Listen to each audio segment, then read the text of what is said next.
कौन स्कूल बाटे कहबे स्कूल बाटे कौन आम स्कूल को आसिले आमको मना कर तुम पिला पाठ पढ़ना तुम ये आसबनी स्कूल रे 22 पिला प्रेजेंट पड़ुची किंतु पिला आसुंच 5 जन कौन दिन 7 जन कौन दिन 3 जन एमती आसुंच कौन कहना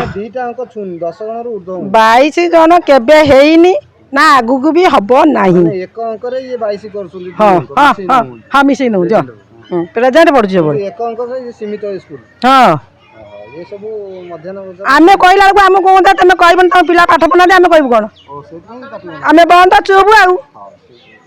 जगतसिंहपुर जिला बालिकुदा ब्लॉक अधीनस्थ राहाण ग्राम पंचायत बसंत पाटपुर सरकारी प्राथमिक विद्यालय परिचालना कमिटी गठन में अनियमितता अभियोग सूचना प्रकाश जे नूतन कमिटी गठन समय सरकारी गाइड को उल्लंघन कर अनुपस्थित थिबा लोकंकु प्रधान शिक्षक एवं बालिकुदा ब्लॉक शिक्षा अधिकारी चंचकता करी परिचालना कमिटी सदस्य भावे चयन करिसेंती।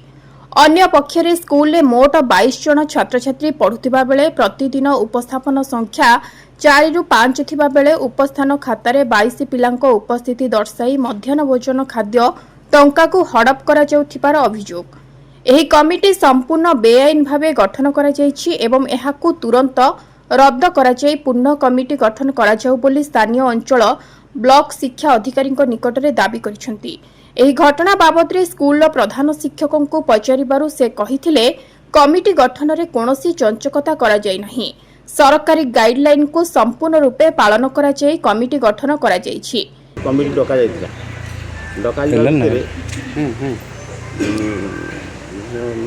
पितामाता उपस्थित किछि लोकंकर थिले किछि लोकंकर जेजे माने भी उपस्थित थिले से माने भी वोटिंग रे पार्टिसिपेट करा जायछि।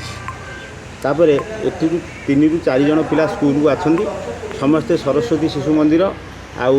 आमर श्री अरविंद शिक्षा केन्द्र डोभा रे पाठ पढ़ती 7 जन पिला से एठी तांकर प्रेजेंट पड़ुची कि माने आस मास्टर ताको हरिलोट करी सब जिनस खाउछि। आमे जेतरे पचारिलु एमडीएम अंडा ये सब जिनस एमडीएम खाउछि हां तो पिला तो नहांती आउ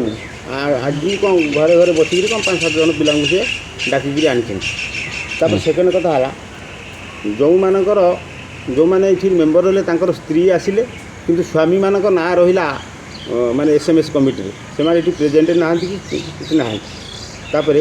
आउ 2 जन पिला आमको तो आम आपको देचु से जिनस भी दबू बर्तमान गोटे कपी से कपी भी बापा माँ नथिबा बेले जेजे माने भी ये कमिटी पार्टिसिपेट कर विशेषकर मास्टर ता सपक्ष कमिटी जाई हरिलुट करियो बोली ये स्वतंत्र जिनिस चले स्कूल हेडमास्टर हिसाब से जो एसएमएस कमिटी गढ़ाई कौन कही ये एसएमसी कमिटी गठन तांकर पीटीए मेंबर माने बसिकी करिसेंती एवं संपूर्ण सठिक भाव में चयन प्रक्रिया होती एथर कौन त्रुटि ना किसी पीटीए मानकर अभियोग अच्छी आमको भर बाहर करदे कौन पीटीए मेंबर आम कमिटी सरिया पर्यंत बाहर को जाना कमिटी सरला स्वाक्षर करी जाइए केवल एकमात्र आमर गणेश्वर प्रधान जी जनकर थे समर्थक सी मिसेस था मिसेस को पचारि माँ तुम कर ना गणेश्वर बाबू करेंगे ना ना गणेश्वर बाबू करेंगे मुझे कर दियो आ से करना समस्त कर ठीक कह कमिटी डका जाइतिला डका पितामाता उपस्थित किछि लोकंकर थिले किछि लोकंकर जेजे माने भी उपस्थित थिले से भी वोटिंग रे पार्टिसिपेट करा जाइछि। तापर एठी 3 रु 4 जन पिला स्कूल को आछंदी समस्ते सरस्वती शिशु मंदिर आउ आमर श्री अरविंद शिक्षा केन्द्र डोभा रे पाठ पढ़ती 7 जन पिला से एठी तांकर प्रेजेंट पड़ुची कि माने आस मास्टर ताको हरिलोट करी सब जिनस खाउछि। आमे जेतरे पचारिलु एमडीएम अंडा ये सब जिनस एमडीएम खाउछि हां तो पिला तो नहांती आउ आज कौन घरे घरे बसिक कौन 5-7 जन पिला से डाकिकी आनी सेकेंड कथा है जो मानकर जो मैंने ये मेम्बर रहे स्त्री आसिले किंतु स्वामी मानक ना रहा माने एसएमएस कमिटी से प्रेजेंट ना कि ना तापर आउ 2 जन पिला आमु तो आम आपन को देइजु से जिनस भी दबु बर्तन गोटे कॉपी से कॉपी रे भी बापा माँ नथिबा बेले जेजे माने भी इठी कमिटी रे पार्टिसिपेट करछन विशेषकर मास्टर ता सपक्ष कमिटी जाई हरिलुट करियो बोली ये स्वतंत्र जिनिस चलै मो परिचय सुबोध विश्वाल घटना कौन है स्कूल कमिटी गढ़ा हो गणेश्वर प्रधान माने ये हवा को मेम्बर हवा को चाहती किंतु ता स्त्री के बाहर कर जाऊँ यू गेट आउट सारे रमाकांत दास